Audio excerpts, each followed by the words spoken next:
Hola, hola amigos y amigas. Bienvenidos a otro episodio de Salud Inteligente, tu programa favorito donde tratamos temas, espero que interesantes e importantes para mantenernos saludables y activos. Hoy tenemos un programa muy interesante y educativo preparado para todos vosotros. Vamos a adentrarnos en el mundo de la osteoporosis, explicando desde qué es la densitometría ósea hasta qué medicamentos pueden causar una mayor probabilidad de fractura ósea. Entre ellos, alguno cuyo uso está muy extendido. Y también hablaremos de cuáles son los tratamientos de la osteoporosis más populares, valorando su eficacia y sus posibles efectos adversos. Pero antes de empezar, estaría bien que le dieras al like para que YouTube enseñe el vídeo a más gente. Y también puedes compartirlo por WhatsApp o como quieras con tus amigos y familiares. Y como os digo siempre, compartiendo no solo me ayudas a mí, sino también a las personas a las que se lo envías. Ay, que no se me olvide. ¿Padeces o has padecido osteoporosis?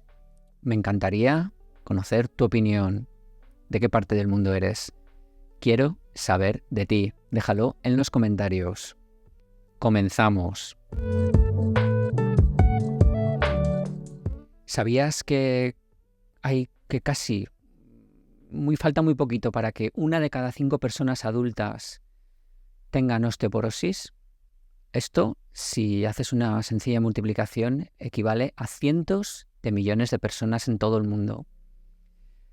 La palabra osteoporosis quiere decir literalmente huesos porosos. Y aunque la mayor parte de nuestros huesos realmente son porosos de fábrica, es la densidad mineral ósea la que se va a considerar la medida estándar para poder hacer un diagnóstico de esta enfermedad. Sin embargo, el valor de la densidad mineral ósea para hacer el diagnóstico de osteoporosis hemos de decir que es algo bastante arbitrario. Veamos qué es eso de la densidad mineral ósea, que seguro que muchos de vosotros no sabéis qué es. Pues bueno, la densidad mineral ósea se define como la cantidad de minerales, principalmente calcio y fósforo, que hay en una sección específica del hueso. Y se va a medir en unidades de área o de volumen. Este es un indicador importante de la salud de nuestros huesos y se utiliza para diagnosticar enfermedades como la osteoporosis. La medición de la densidad mineral ósea se hace habitualmente con una técnica llamada absorciometría dual de rayos X, que se abrevia como DXA o DEXA. Este método es una prueba no invasiva, que no te clavan ninguna aguja, y se lleva a cabo principalmente en la columna vertebral, en la cadera o bien en el antebrazo. Las autoridades establecen los siguientes criterios basados en una puntuación que llaman T y que compara la densidad mineral ósea de una persona con su media de un adulto joven de su mismo sexo y etnia. Y así, una densidad mineral ósea normal sería la que tuviera una puntuación de -1 o más, o sea, -1, 0, 1, 2, hacia arriba. Tendría osteopenia o una baja masa ósea cuando se obtiene una puntuación de entre -1 y -2,5. Ya entraríamos en el campo de la osteoporosis si se obtiene una puntuación T inferior a -2,5. Y ya sería una osteoporosis severa cuando la puntuación es muy inferior a -2,5 y además va acompañado de 1 o más fracturas de hueso, claro. Estos valores se utilizan simplemente como guía para el diagnóstico de la osteoporosis.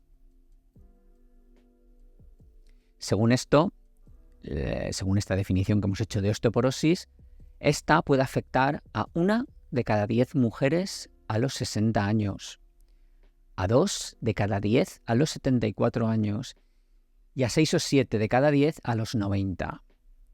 Y aunque esta enfermedad está considerada típica de las mujeres, realmente el riesgo de fracturas a causa de la osteoporosis a lo largo de toda la vida en las mujeres es de un 40%, mientras que en los hombres es de un 13%. Pero tenemos buenas noticias. La osteoporosis realmente no tiene por qué aparecer de manera obligatoria. Un estudio basado en el registro de gemelos, que es el más grande del mundo, encontró que menos del 30% del riesgo de fractura por osteoporosis es hereditario. ¿Qué significa esto? Pues que la genética va a jugar un papel importante, pero que realmente no es el factor determinante. Por eso, si menos del 30% del riesgo es hereditario, entonces tenemos que más del 70% está influenciado por factores que nosotros mismos podemos llegar a controlar, como todo lo que tenga que ver con nuestro estilo de vida o nuestro entorno. Las tasas de fractura de cadera son muy diferentes según los distintos lugares del mundo. En algunas poblaciones, pues las tasas son mucho más bajas que en otras, lo que nos indica que la pérdida excesiva de hueso no es una consecuencia inevitable del envejecimiento. Existen diferencias en la dieta, en los niveles de actividad física o incluso otros factores ambientales que pueden explicar esta variación. Esto va a apoyar la idea de que podemos influir de manera decisiva en el riesgo de osteoporosis mediante cambios concretos en nuestro estilo de vida. Vamos a profundizar ahora en las recomendaciones de detección y algunos medicamentos que pueden estar afectando negativamente a la salud de nuestros huesos. En España, las autoridades sanitarias recomiendan hacer una evaluación de la densidad mineral ósea en los siguientes grupos de riesgo. Primero, en las mujeres mayores de 65 años. ¿Por qué? Pues porque hay una disminución a partir de esa edad de los estrógenos que va a afectar a la densidad ósea. En segundo lugar, en los hombres mayores de 70 años, que también pueden desarrollar osteoporosis con la edad. En tercer lugar, los adultos con fracturas por fragilidad. Y esto será independientemente de su edad o de su sexo. Y en mujeres postmenopáusicas y hombres entre los 50 y 70 años con factores de riesgo clínicos como pueden ser antecedentes familiares de osteoporosis, uso prolongado de corticoides, bajo peso corporal, tabaquismo o consumo excesivo de alcohol. ¿Pero qué debes hacer si te diagnostican osteoporosis? O mejor aún, ¿qué puedes hacer para prevenirla? Antes de explorar los medicamentos disponibles para tratar la osteoporosis, será necesario conocer aquellos que pueden llegar a provocarla. Hablemos de los inhibidores de la bomba de protones, esos medicamentos que bloquean la producción de ácido en el estómago y que son muy conocidos por nombres que acaban siempre en prazol, como el archiconocido omeprazol, pero de los que hay muchísimos más en el mercado que realmente hacen lo mismo, reducir la cantidad de producción de ácido en el estómago. El uso de estos inhibidores de la bomba de protones, que se llaman popularmente protectores gástricos, muy mal hecho, por cierto, no deberían llamarse protectores gástricos porque no protegen el estómago, pero el uso de estos medicamentos está muy extendido y los utiliza muchísima gente.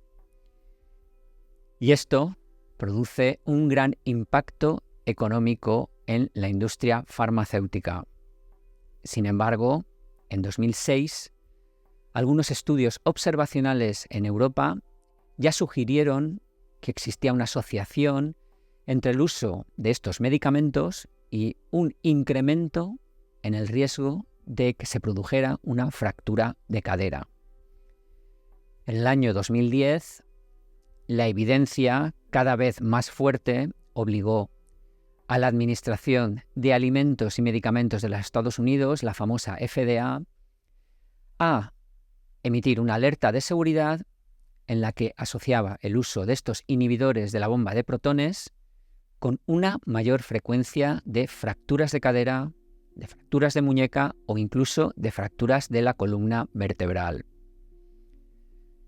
En Europa, y más concretamente en España, la Agencia Española de Medicamentos y Productos Sanitarios, la AEMS, ha emitido comunicados basados en estudios europeos que respaldan estas mismas preocupaciones.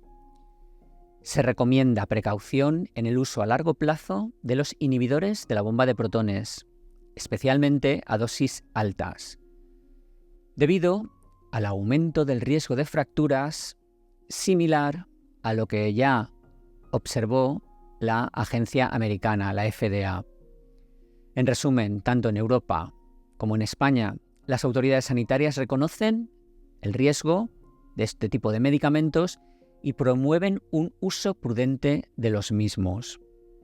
Existen muchos estudios en los que se ha visto a más de 2 millones de personas. Han participado 2 millones de personas o más de 2 millones de personas. Y en estos estudios se ha confirmado tasas más altas de fractura de cadera entre las personas que utilizan estos inhibidores de la bomba de protones. Los voy a llamar así siempre, ¿vale? Inhibidores de la bomba de protones, aunque vosotros los conoceréis como protectores gástricos, pero que no lo son. Son inhibidores de la bomba de protones y lo que hacen es reducir la producción de ácido en el estómago. Y se ha visto que aumentan esta probabilidad o esta tasa de fractura de cadera tanto a largo plazo como a corto plazo e incluso a cualquier dosis. La ironía de todo esto es que la mayoría de las personas que toman estos medicamentos, y que como ya os he dicho seguro que conocéis como protectores gástricos, pues todas estas personas ni siquiera deberían estar tomándolos, ya que estos inhibidores de la bomba de protones solo están aprobados, por ejemplo en Estados Unidos, pues solo se pueden utilizar durante 10 días para el tratamiento de la Helicobacter pylori, la famosa esta que produce la úlcera de estómago. Se pueden utilizar hasta 2 semanas, 15 días, para la acidez estomacal, hasta 8 semanas para la enfermedad de reflujo ácido y de 2 a 6 meses en las úlceras de estómago. Guarda esta información en la cabeza, ya que con ella lo que tendrás que hacer es consultar con tu médico sobre el uso adecuado de este tipo de medicamentos, que todos llamáis protectores gástricos, pero que en realidad no lo son. Y tendréis que buscar soluciones alternativas que no pongan en riesgo vuestra salud ósea. Pero es que además existen otros riesgos asociados con el uso a largo plazo de estos inhibidores de la bomba de protones. En una encuesta se vio que la mayoría de usuarios de estos inhibidores de la bomba de protones utilizaban estos medicamentos durante periodos de más de un año. Y sorprendentemente, más del 60% de los pacientes los tomaban por razones tan absurdas como la indigestión. Señores, la indigestión. Pues para esto no es, para qué nos vamos a engañar.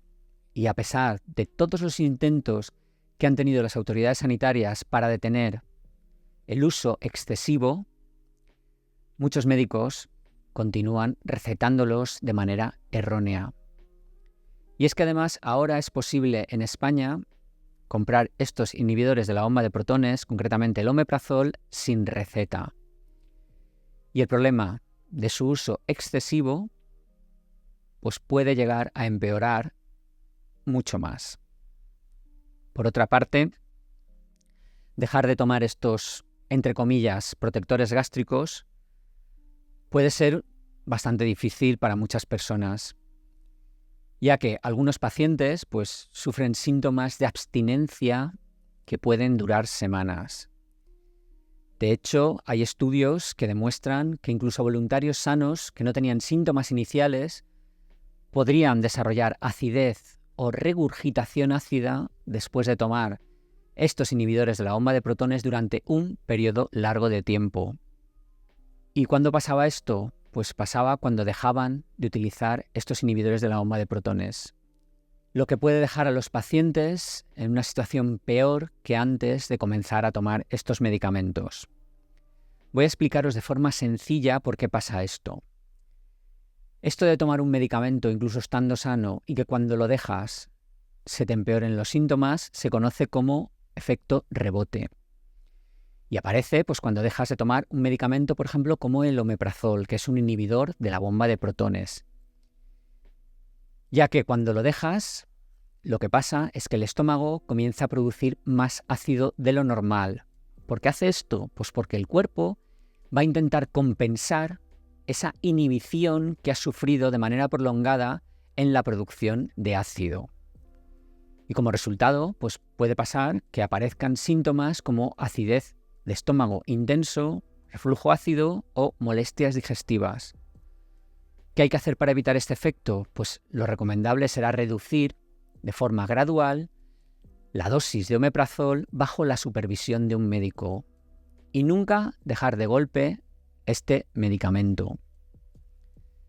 Además de con las fracturas de hueso, el uso prolongado de los inhibidores de la bomba de protones también se asocia con un mayor riesgo de cosas como neumonía, infecciones intestinales, vaya el SIBO, insuficiencia renal, cáncer de estómago o enfermedades cardiovasculares. Incluso se ha notificado algún caso de disfunción eréctil en personas sanas tras comenzar a tomar inhibidores de la bomba de protones. Aunque hay casos específicos como el síndrome de Zollinger-Ellison, que es una enfermedad rara, que tiene como característica la formación de tumores, gastrinomas en el páncreas o en el duodeno, y que producen grandes cantidades de gastrina, que es una hormona que sí que estimula la producción de ácido en el estómago, pues en este caso el uso a largo plazo de inhibidores de la bomba de protones podría ser necesario, pero como os he dicho, son casos raros, que no tienen nada que ver con los millones de recetas anuales de inhibidores de la bomba de protones que se hacen para tratar el reflujo ácido. En España, el consumo de inhibidores de la bomba de protones, como el omeprazol, creció desde el año 2000 hasta el año 2012 y se pasó de 33 dosis por cada 1.000 habitantes en el año 2000 a 136 dosis por cada 1.000 habitantes en el año 2012.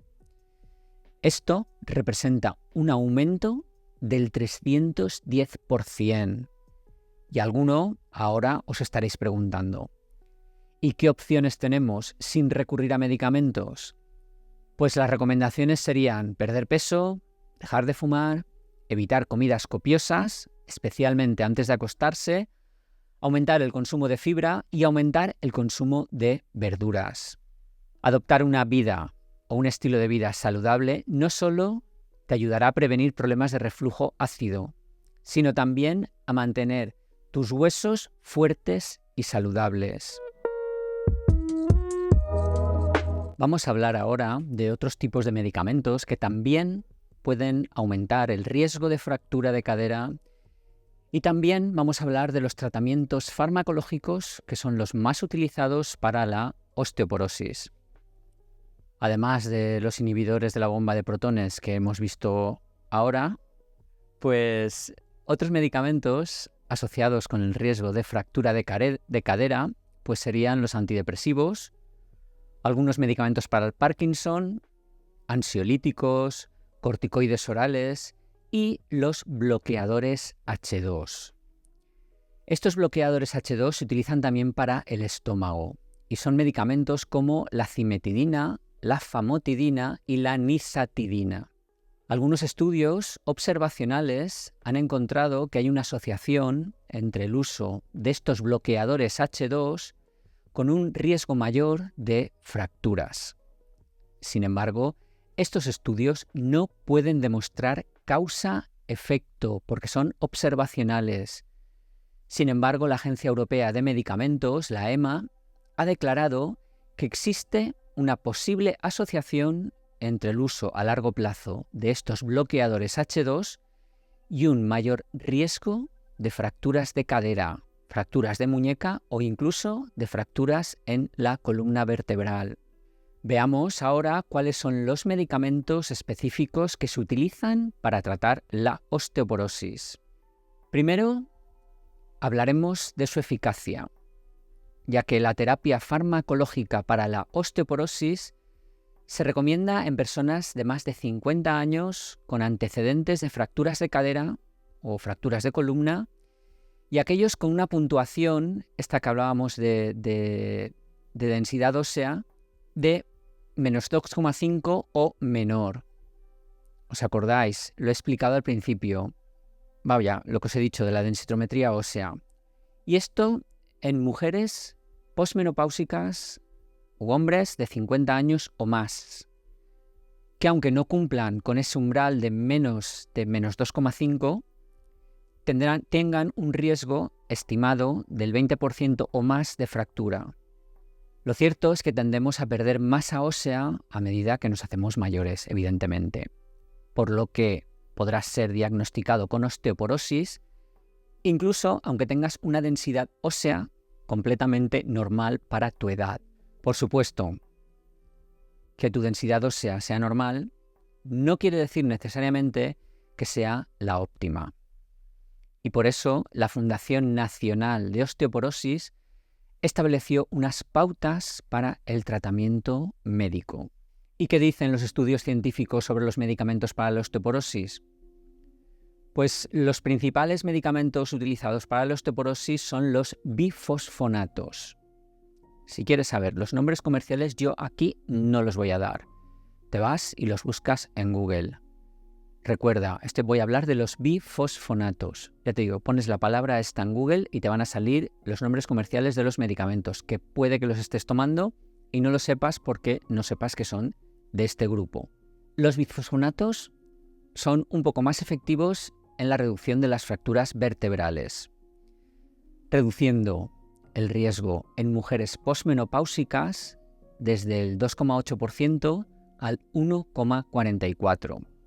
Esto sería una reducción del riesgo relativo de un 50%, pero sería una reducción del riesgo absoluto de solo el 1,4%. ¿Qué quiere decir esto?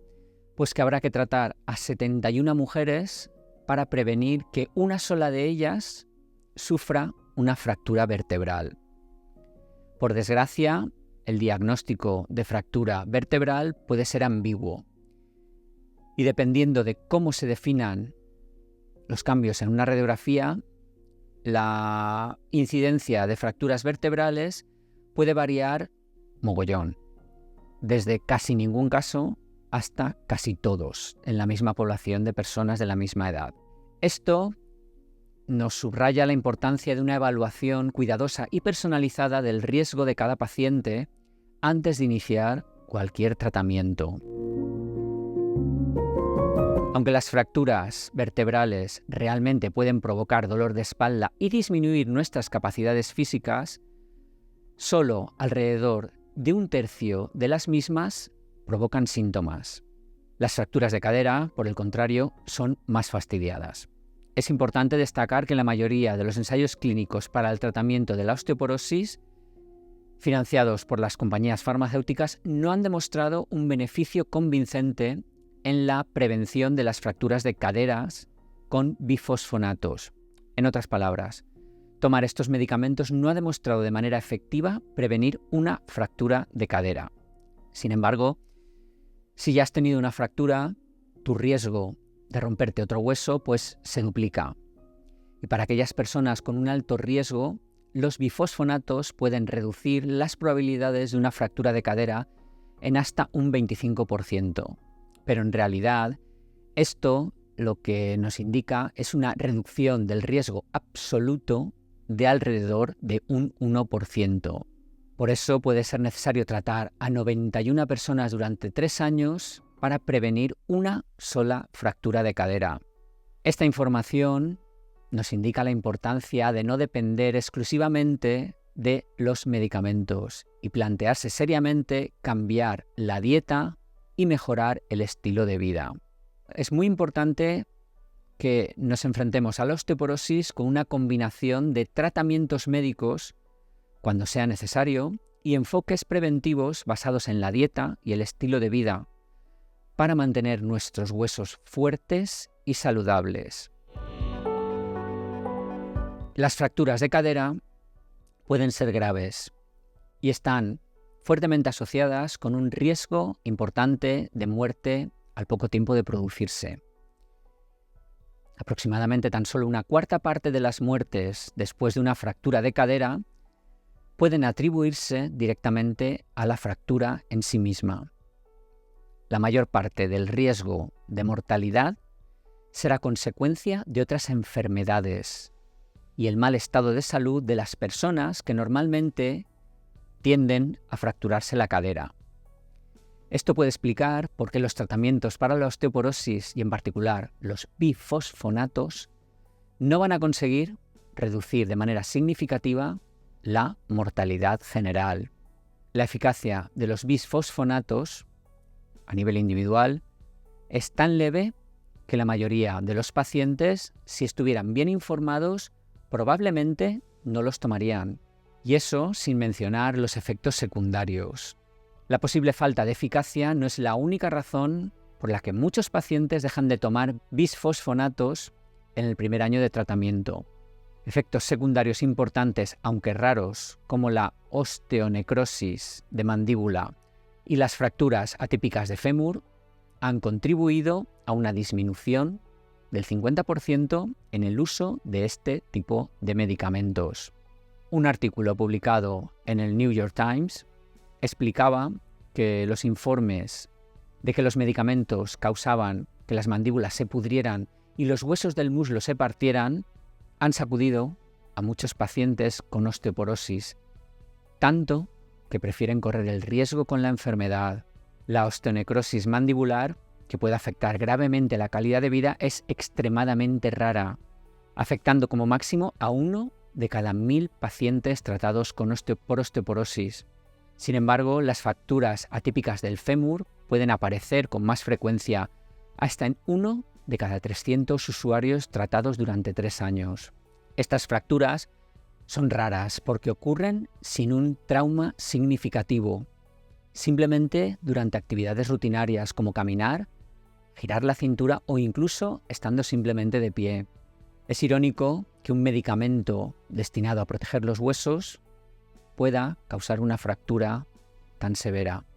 Es necesario que los pacientes y los médicos consideren cuidadosamente los riesgos y beneficios de los tratamientos farmacológicos para la osteoporosis. Además, es importante centrarse en enfoques preventivos basados en la dieta y el estilo de vida para mantener nuestros huesos fuertes y saludables. Pasemos a ver ahora cómo actúan los bisfosfonatos en el tratamiento de la osteoporosis y cómo pueden afectar a nuestro cuerpo. Los bisfosfonatos funcionan inhibiendo la acción de un tipo de célula del hueso conocida como osteoclasto. Tus huesos están en constante remodelación, añadiendo hueso en algunos lugares y eliminando hueso de otras partes para adaptarse así a la demanda que va cambiando con el tiempo. Las células que construyen de manera constante nuevo hueso se llaman osteoblastos y las que van destruyendo el hueso viejo se llaman osteoclastos. Si bien frenar a los osteoclastos puede ser beneficioso a corto plazo, a largo plazo puede tener un efecto, digamos, negativo. El proceso de renovación ósea también es importante para reparar microfisuras en los huesos. Si ese proceso de reparación se ralentiza demasiado o incluso se paraliza, pues estas microfisuras pueden acumularse y con el tiempo debilitar el hueso y hacerlo más propenso a fracturas por estrés. Otros medicamentos para la osteoporosis como el denosumab, buscad vosotros el nombre comercial en Google, se escribe denosumab. Este medicamento previene también la formación de osteoclastos y desde el principio ha sido caracterizado por tener los mismos efectos secundarios raros, pero que pueden ser preocupantes para muchas personas. Como con cualquier cosa en la vida, todo se reduce a una cuestión de valorar el posible riesgo-beneficio. La pregunta sería, ¿cuántas fracturas de cadera se previenen por cada fémur que se rompe? Pues depende de la raza y del tiempo que hayas estado tomando estos medicamentos. Después de 5 años de tratamiento, en mujeres blancas se previenen 36 fracturas de cadera por cada fractura atípica de fémur. En mujeres hispanas solo se obtiene la mitad de beneficio, o sea, se previenen 18 fracturas de cadera por cada fractura atípica de fémur que se produce. Y en el caso de las mujeres asiáticas, se previenen solo alrededor de 5 fracturas de cadera por cada fractura de fémur atípica que se produce. Si nos vamos a un tiempo mayor, a los 18 años de utilización del medicamento, las proporciones empeoran mucho, las estadísticas se van por el suelo. Y así pasan a ser de 16:1 para las mujeres blancas, 5:1 para las mujeres hispanas y solo 1,5:1 para las asiáticas. Lo que significa que las fracturas prevenidas y causadas en mujeres asiáticas son casi comparables. La noticia esperanzadora es que después de dejar de tomar este tratamiento, el riesgo de fractura de fémur disminuye rápidamente y se reduce en un 70% dentro del primer año, lo que condujo a la sugerencia de considerar un descanso en el tratamiento después de unos años para promediar así el riesgo. En tan solo 12 años, las recomendaciones han pasado de sugerir que la suplementación generalizada con calcio podría ser necesaria e incluso buena para proteger nuestros huesos, a no suplementar. ¿Qué ha pasado? ¿Qué nos hemos perdido? Todo empieza con un estudio llevado a cabo en 2008 en Nueva Zelanda. Los estudios a corto plazo habían demostrado que la suplementación con calcio podía reducir la presión arterial en aproximadamente 1 punto. Y además el exceso de calcio en el intestino podía causar mala absorción de las grasas, lo que hacía que se redujera su absorción, aumentando el contenido de grasa en las heces. Y con menos grasa absorbida en el intestino, pues se pensó que el colesterol podía bajar.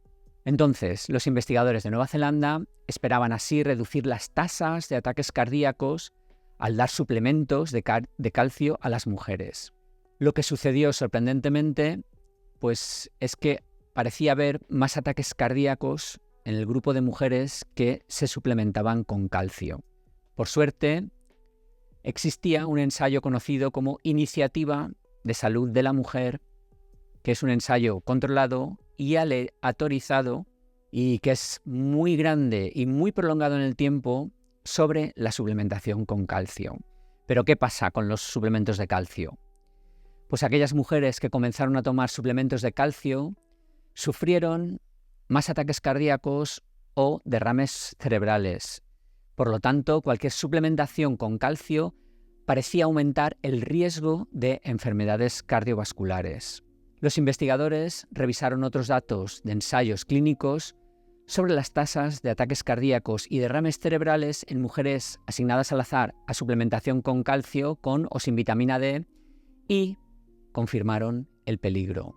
La mayoría de los estudios poblacionales también estuvieron de acuerdo. Las personas que toman suplementos de calcio tendían a tener tasas más altas de enfermedad cardíaca, derrames cerebrales y muerte. La pregunta en este caso sería, ¿por qué los suplementos de calcio aumentan el riesgo de ataque cardíaco? Pero no lo hace, sin embargo, el calcio que obtenemos con la dieta. Pues quizás porque cuando tomamos tabletas de calcio se produce un pico de calcio en el torrente sanguíneo que no se produce en ningún caso al consumir alimentos ricos en calcio. Dentro de las horas posteriores a la toma de la dosis de un suplemento de calcio, los niveles de este mineral en sangre se disparan y pueden mantenerse altos durante hasta 8 horas. Esto evidentemente produce lo que se llama un estado de hipercoagulabilidad, que quiere decir que tu sangre se coagula más fácilmente, lo que puede aumentar el riesgo de coágulos en el corazón y el cerebro. Y de hecho, los niveles más altos de calcio en la sangre están vinculados a tasas más altas de ataques cardíacos y derrames cerebrales. Los suplementos de calcio han sido ampliamente utilizados con el argumento de que son naturales y que, por tanto, serían una forma segura de prevenir fracturas por osteoporosis. Pero ahora se sabe que tomar calcio en una dosis o 2 diarias no es natural y que no reproduce los efectos metabólicos que el calcio en los alimentos, que es como la naturaleza lo planeó. Por eso, la mayoría de las organizaciones que ofrece consejo sobre la salud ósea recomiendan en la actualidad que los pacientes consigan las necesidades diarias de calcio de la dieta en lugar de mediante suplementos.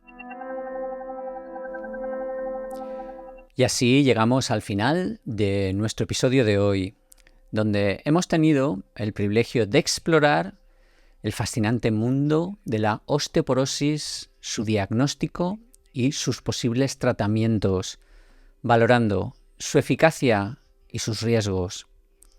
Espero que este episodio te haya proporcionado no solo conocimiento, sino también inspiración para considerar tu viaje junto conmigo hacia una vida más saludable.